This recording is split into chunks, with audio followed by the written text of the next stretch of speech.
አንቺ ገና ተወሬት ነው? አይ እዚህ ደርሼ ልምጣ ብዬ። ምንድነው የሚያርበተብትሽ? በስርዓት አታወሪም እንዴ? ሃኒ ቆይታያቸው ማዘር ወደ ሊሄዱ ነው። እቺ ነገር አላማረችኝም። ምንድነው ነጠላሽ ውስጥ የደበቅሽው? አውጪ። አረ ምንም አይደልትይ። ወይ ምን? አንቺ ሌባ! ጭራሽ ዘይት ሰርቀሽ መውጣት ጀመርሽ? ምን ነው ማዘር ለምን እንደዚህ ያደርጋሉ? ምን ነው ተይ፣ እርሶ እኮ ነው ዘይት ያሳመማል ድፌው ያሉኝ። የኔ ልጆች ደግሞ እንጀራ በጨው አርምደው ነው የሚበሉት። ዘይት የሚባል አያውቁም። ከሚደፋ እኔ ልውሰደው ብዬ እኮ ነው። ማዘርኛ ቤት ለአመታት ሲሰሩ አስቀይመውን አያውቁ። ባይቸግራቸው እንደዚህ ያደርጉ። ስርቆት ነውር ቢሆንም እኛ ግን ይቅር ባይ መሆን አለብን። አንዳንዴ ለመኖር ከበጣም መጥፎን እንመርጣለን። እንደውም አዲስ የገዛነውን ዘይት ወስደው ሂዱ።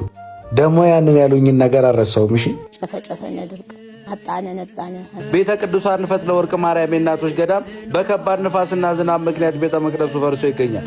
መነኮሳቱን በድርቅና በረሃብ ከባድ ፈተና ውስጥ ናቸው። መሬቱ ደርቋል። ከጸሎት መልስ የሚቀመስ ስዕል ጠፍቷል።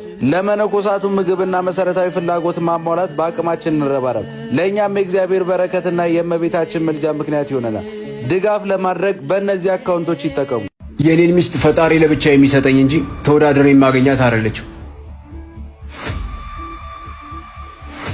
ማን እንደሆነ አጠይቀኝም እንዴ? እኔ ካልሆንኩ ምን ይሰራልኛል?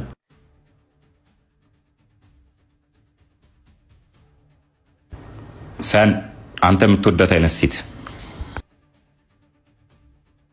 ሰን የምትመቸው ሴት እስከ እግር ጥፍሯ የምትለብስ ናት ወይስ ነጥላ የምትጎትት? ዛሬ ለመጀመሪያ ጊዜ ሴት አየሁ። ሰን ወዴት ነው የምትሄደው? ፈጣሪ ላከልን ስጦታ መቀበል ካልቻልክ እድሉ ካመለጠህ በኋላ ማማረር ምርጫህ ነው ማለት ነው። ነጠላ ብለህ ልታጓታት ነው? ያንቺን ጃኬት ከመጉተት የሷን ነጠላ መጉተት 10,000 ጊዜ አይሻልም? እይ አርፈሽ ብትቀመጪ ሲኒ።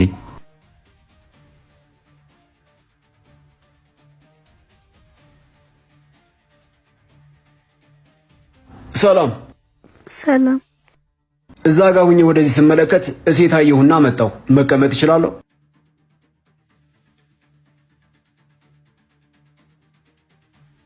ጉልበትን እየተጠቀምክ ነው። ትንሽ የተዳፈርክ አልመሰለህ? ሴት ልጅ በጥበብ እንጂ በጉልበት ለማናገር አትሞክር። አንቺን የገባሽ ጥበብ ምን እንደሆነ ባላቅም እኔን የገባኝ የሚፈልጉትን ነገር በቀጥታ መናገር ድፍረት ሳይሆን አንዱ ጥበብ መሆኑ ነው። አልገባኝም። ለምን እንደመጣህ ማወቅ እችላለሁ? ወደ ሴት የሚመጣው መቼም ወንድ ነው። ወደ አንቺ የመጣሁት ደግሞ መቼም ቁጭ ብዬ ቡና ላጣጣሽ አይደለም። ህይወትሽ ውስጥ ሰው ከሌለ ጥሩ ጥንዶች ብቻ ሳይሆን ጥሩ ወንድና ሴት የምንሆን ይመስለኛል። ትንሽ አረፍድክ። ከደቂቃዎች በፊት ወደ ህይወቴ ውስጥ ሰው ገብቷል። አዝናለሁ። ተቀድመሃል። አይ አላዝንም። መልካም ህይወት ይሁንልሽ። የኔን ሚስት ፈጣሪ ለብቻ የሚሰጠኝ እንጂ ተወዳድሬ የማገኛት አይደለችም። ማን እንደሆነ አጠይቀኝም እንዴ? እኔ ካልሆንኩ ምን ይሰራልኛል? ምናልባት አንተ ብትሆንስ?